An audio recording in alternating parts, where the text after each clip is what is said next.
Hey there, Mr. Weaver here. This is topic 4A, lesson 3, and we're going to begin learning about systems of equations, or you might hear them called simultaneous equations.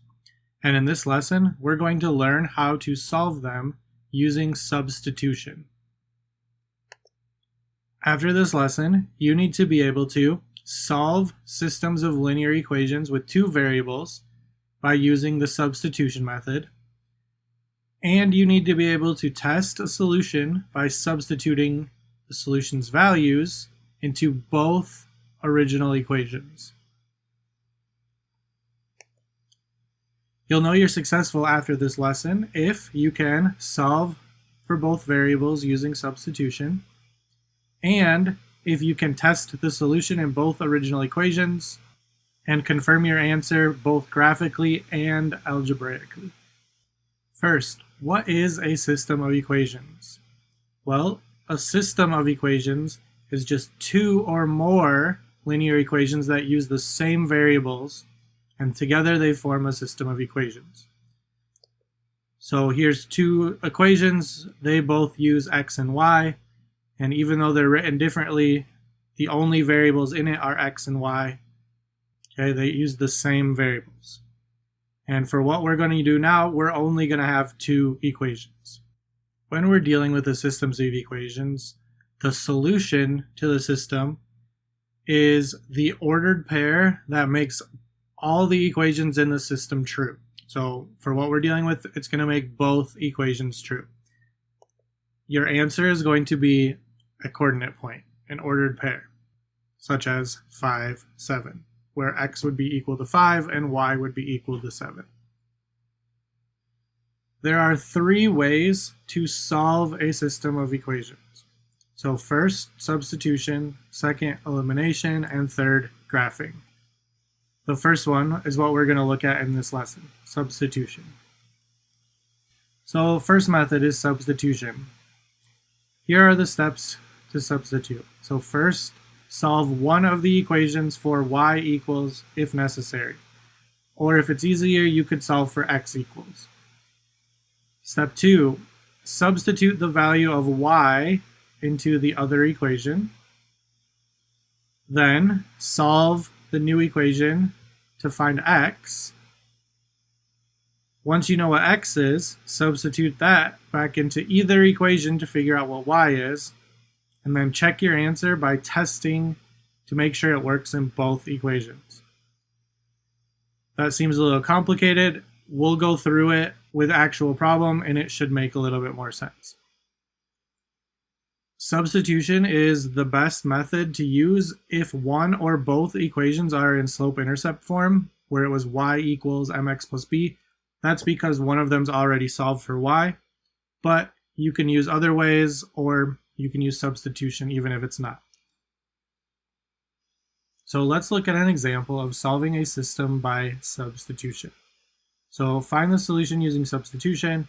We have y equals 1/3 x plus 6 and y equals negative 2/3 x minus 4. Both of them are solved for y. They both are y equals. So if I take what y is equal to in the first one, and I plug that in to y in the second one, I just substituted. So I can take the second equation, I'm going to plug in what y was equal to from the other one, and substitute that in its place.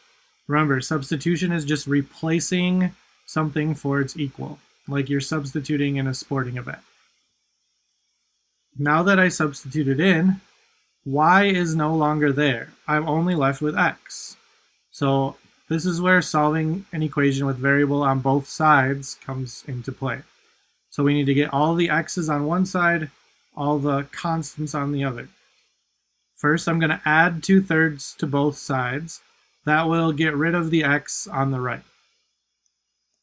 If I add 1/3 plus 2/3, I get 3/3, which is 1. So on the left, I'm just left with 1x, and it disappeared from the right. Now I need to move my constant to the other side.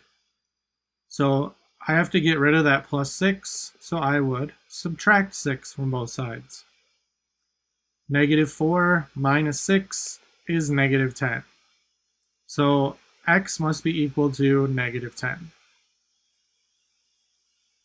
So x must be equal to -10. Now, to figure out y, I'm going to take the fact that I know that x is -10 and plug it in for x into our equation. So instead of x, I'm going to plug in -10, and I'm going to simplify it. So 1/3 times -10, 1 times -10 is -10 over 3, -10 thirds. Now if I want to combine -10 thirds plus 6, I'm going to change 6 into a fraction of thirds, 18 thirds. Now I can add my fractions, so -10 plus 18 is 8 thirds, or 2.667. I know that my solution works in the first equation because that's the one I used to solve for y. I'm still going to need to check in the other equation just to make sure. So if I plug in -10 into the second equation, I should also get 8 thirds or 2.667. If I don't, something's wrong. If I plug in -10 and simplify it through, I end up with 20 thirds minus 4. So 20 minus 12 thirds is also 8 thirds or 2.667. So since we got the same thing both times, that's showing that we did it correctly. So our final solution would be -10 and 8 thirds, or -10 and 2.667. And again, we would write our answer as a coordinate. Don't forget, we can use Desmos to help check to make sure that what we got as our answer is correct. So in the example that I just did, we could have done y equals 1/3 x plus 6 and y equals -2/3 x minus 4. And I can click on the point where they intersect, -10, 2.667, which is what we got as our answer. So there's another way we can confirm that we did it correctly. Now it's your turn. That was a lot to go through, but pause the video and try to figure out what x and y are equal to by using substitution. Remember to check in both equations to see if you did it correctly.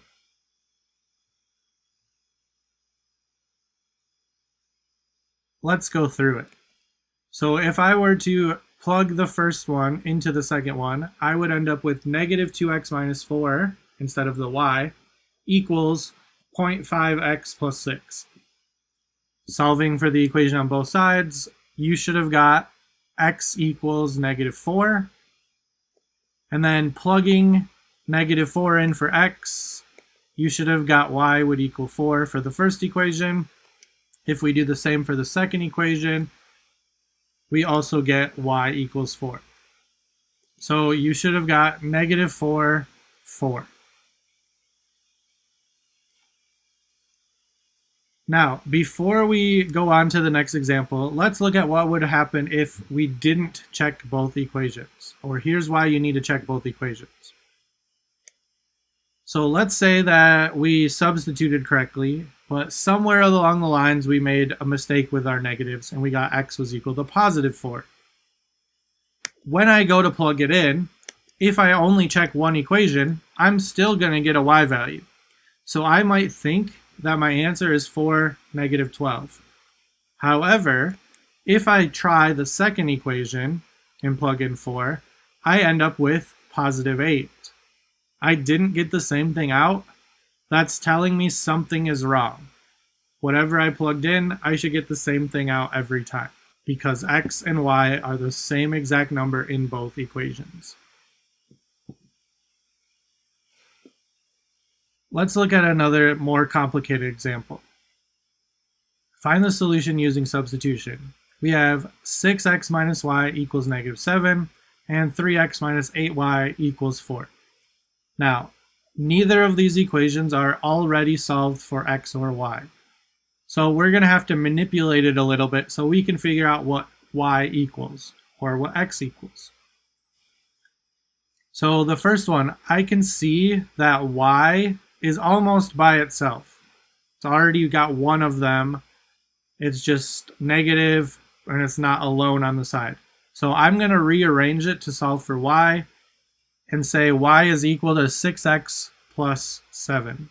If you're not sure how I got that, you might want to go back and rewatch Topic 1, Lesson 5 on literal equations and how we can rearrange to solve for a variable. Skip ahead on that video to the part where you're solving for y. So now that I know what y is equal to, I can take that value and plug it in where y is on the second equation. So everything stayed the same except instead of y, it's now 6x plus 7. To solve for x on this one, I would first distribute it out. Then I would combine like terms. So 3x minus 48x would be negative 45x. Then I work to get x by itself. So add 56 to both sides and divide by negative 45. I end up with x equals negative 4/3. Or you could say negative 1.33. For this, I'm going to leave it as a fraction. Now, to solve for y, just like we did before, I'm going to take it and plug it in. So I'm going to actually choose my rearranged equation. You can choose any of the ones that you had. So your originals or something that you changed it into. If I do that and plug it in, 6 times negative 4/3 comes out to be negative 8. Negative 8 plus 7 is negative 1. So y is equal to negative 1. So I'm thinking my answer should be negative 4/3, negative 1. I'm not going to assume that I'm correct. I'm going to double check by using the second equation. So 3x minus 8y equals 4. Here's a different situation of plugging in our numbers. If I plug in x to try to figure out what y is, it's going to be a little bit more complicated. But since I think I know what x and y are equal to, let's just plug them both in and see if we get the answer that it gives us. So if I plugged in negative 4/3 for x and negative 1 for y, do I get 4 as my answer? Well, multiplying those out, I would end up with negative 4 plus 8 equals 4. Is that true? Yes. Negative 4 plus 8 is 4. So that's true. My solution is correct. Now it's your turn. Before you do this one, notice that x in the second equation is almost by itself already. If you can get that x by itself, then you can plug in into the top equation where x is instead of y. Pause the video and see if you can solve this using substitution.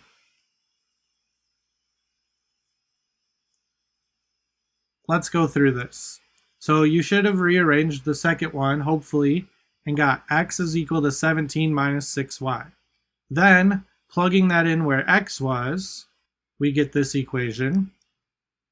Solving through, you should have got y was equal to 2. Now that I know that y is 2, I can plug it back in and solve for x, which x equals 5. Your answer should be 5, 2. Last example. Find the solution using substitution again. Looking at the problem, we have 3x plus 2y equals 19 and x equals 3y minus 1. So you just did a problem similar to this, but if we look, x is by itself already. I'm not going to rearrange to solve for y when I already know that x is by itself. So I'm going to plug in 3y minus 1 into the first equation. I'm going to simplify it, so distribute out the 3, combine like terms, add 3 to both sides, divide by 11, I end up with y equals 2.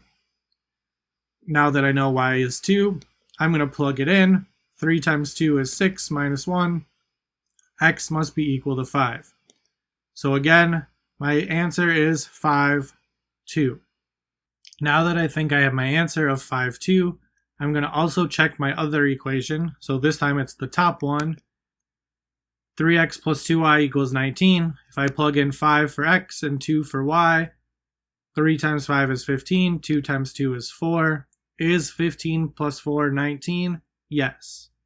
So again, because I got what it told me that the answer was 19, after I plugged in my x and my y values, I am going to confirm that my solution that I got is correct. So 5, 2.